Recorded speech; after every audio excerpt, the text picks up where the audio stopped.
let me ask you another curious question that comes to my mind. My understanding of reservation is very what the media feeds me, right? Like I understand about reservation what the media feeds me. I don't have a nuanced understanding that I expect you to have now that you've been on campus for almost 20 years teaching these students.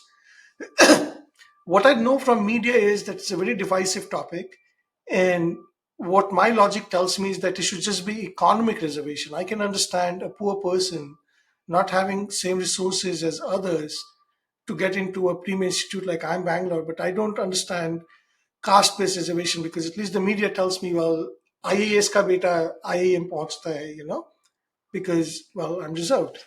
What's your nuanced understanding about this? I will give you two views. One is the view which is coming through, very reasonably rigorous academic research, and that does show that reservation is making a lot of difference. Right now, right, and in any of these processes, you will have type one and type two error. So definitely, we can talk of cases where deserved are not getting in, and some undeserved candidates are getting in. But if you look at long term, large number research, then it says that it is certainly making a lot of difference. Anecdotally, I actually see on campus that there are students who really are coming from very, very challenged background. And the argument that you made about economic condition, actually, there is very significant overlap between what you are talking and the lower caste. So a significant part of the economically weaker sections statistically are from the lower caste. So you can't separate those two out. Though obviously you will have poor people from the upper caste and rich people from the lower caste. So those are margins. I mean, I think the bulk of it.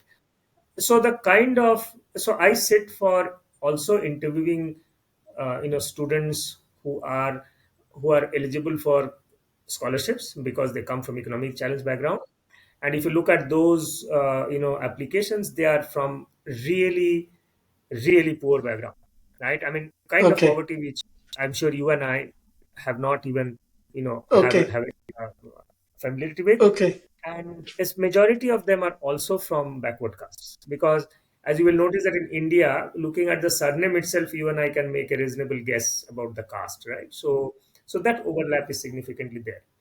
At the same time, what you talked about is also true, that what happens is, because it is English, we are interviewing in English and stuff like that.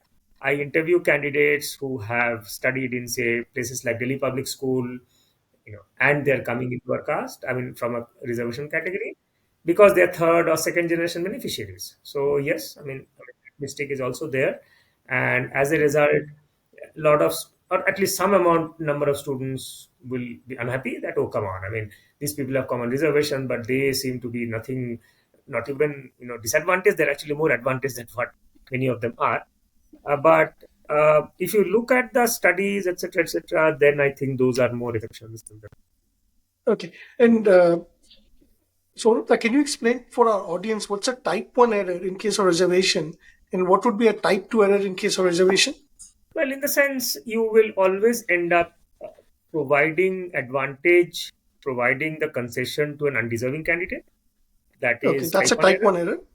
Yeah. Okay, And the other way around will be that you will not provide the concession to a deserving candidate. That's the type. okay, So in any kind of okay. selection process, you will have these two, commit these two mistakes, and unfortunately, you can't minimize both at the same time.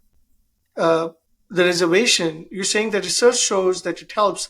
Can you share some of the research with us? Because what we hear in media is never research oriented. So could you share some of that No, research? I think there are people who are doing good work from, I may not be able to reel off the names, but from Tata Institute of Social Sciences and places like that, who have been doing caste studies and gender studies for a while, and there are, I mean, it wouldn't be too difficult to find, seeing that Okay, Economic and Political Weekly. I mean, if you look at those kind of, uh, I can't see EPW is a journal, but it's kind of somewhere in mix. You will find reasonable evidence to say that it is making a lot of sense. okay. And when people graduate after spending 2 years at IIM, do you see a difference in placements in how the general category is getting placed and how the reserved category is getting placed? No, I don't think so. I don't think so. Okay. Part of the reason is also that it is also very difficult to take this call because, except for the admission committee or admission office, nobody gets to know the caste of anybody on campus. Though in Wow. India, Very of good. course, looking at the surnames, you can make some call. Right? You can Yes. say that, okay, Yes. Mukherji is a Brahmin and X is not. Yes.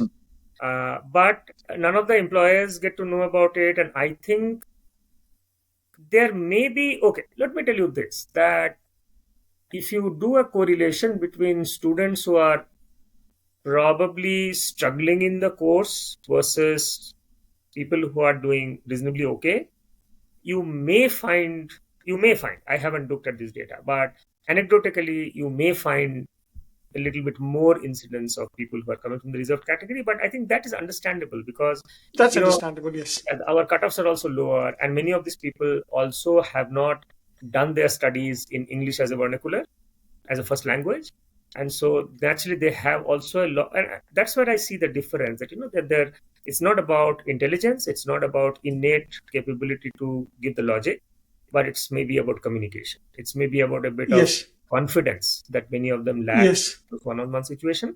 So from that perspective, you might just see a difference in placement, but I don't think beyond that it carries anywhere. And thankfully, our academic institutes are able to create that kind of confidence in them that eventually they're able to overcome that.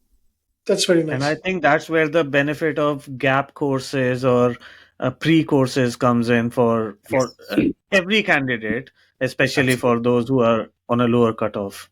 absolutely. Yeah, I think a lot of guidance also during the admission process. Also, when candidates are selected, they are recommended for such programs, right? For Yeah, I mean, prep some of course. my highest points in admission interviews have been, I will tell you one where there was this girl from Uttar Pradesh who could not speak English very well, but she took us through the mechanics of a brick business because her father was a bricklayer and her ambition in life was to improve the economic condition of the family.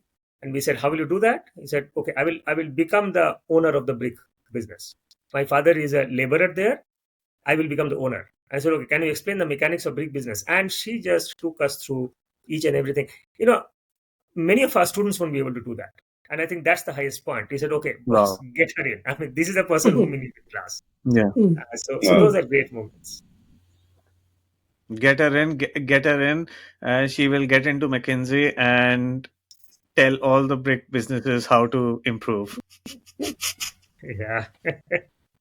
I mean, I had this experience of, uh, when students first come in, our day one on PGP orientation, I see these parents, they're sitting on the pavement of our institute. Mm, mm, And I said, I mean, what about it? Why are you here? He said, no, my son has got admission in your institute. I don't have the money to stay in a hotel. He came in mm, a bus mm. last night, Wow. and I don't have any place to That's stay. giving me goosebumps out of that. Thank you for When sharing I this. tell you this, I am feeling emotional about it every time I talk about Yes. it. And they were sitting on the pavements, and you could look at them and they're Wow. extremely poor. And I felt Wow. glad that we have a system which enables us to get those candidates, right? Because I know that it Yes. will be a life-changing experience for that student, and Yeah. hopefully we Not have the only the system. student, but an extended family. Absolutely.